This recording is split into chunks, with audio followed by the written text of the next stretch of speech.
এখানে আপনি রাজনৈতিক বক্তব্য কেন দেন? শেখ হাসিনার সবচেয়ে বড় ম্যালিশন ছিল বিএনপির এগেন্সটে তখন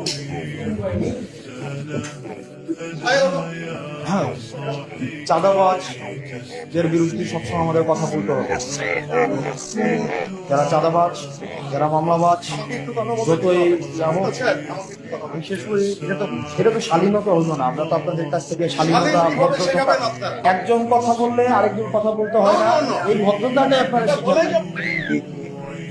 গণতন্ত্র মানে এটা না যে সবসময় শুধুমাত্র আপনার প্রিয় কথা আপনার সামনে বলা হবে, আপনার প্রিয় মানুষের সবসময় স্তুতি গাওয়া হবে, এটা জুলাই না।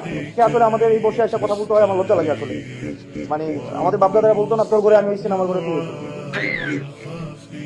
আমাকে আপনি প্রশ্ন করবেন, আপনি যতক্ষণ পর্যন্ত প্রশ্ন অব্যাহত থাকবে ততক্ষণ পর্যন্ত আপনি রাইট রেখে থাকবেন। আর যখনই আপনার প্রশ্নের পরিবর্তে শুধুমাত্র স্তুতি গাওয়া হবে, জবাবদিহিতার পরিবর্তে স্বেচ্ছাচারিতা অব্যাহত থাকবে, তখন প্রত্যেকটা মানুষ হাসিনা হবে।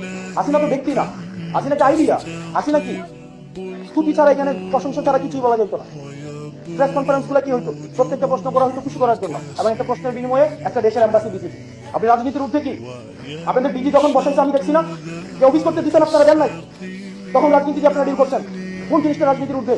হসপিটালগুলোর অধপতন কেন? টেন্ডার বাণিজ্য হয় না, আপনি অস্বীকার করতে পারবেন। আমি আসনাদ আব্দুল্লাহ সাক্ষী, আপনাদের কোন স্বাস্থ্য সেবার আমি 6টা মাস আমি ডিল করেছি। আপনাদের পোস্টিং প্রমোশন এগুলো রাজনৈতিক ভাবে ডিল করা হয় না? আপনি বলতে পারবেন।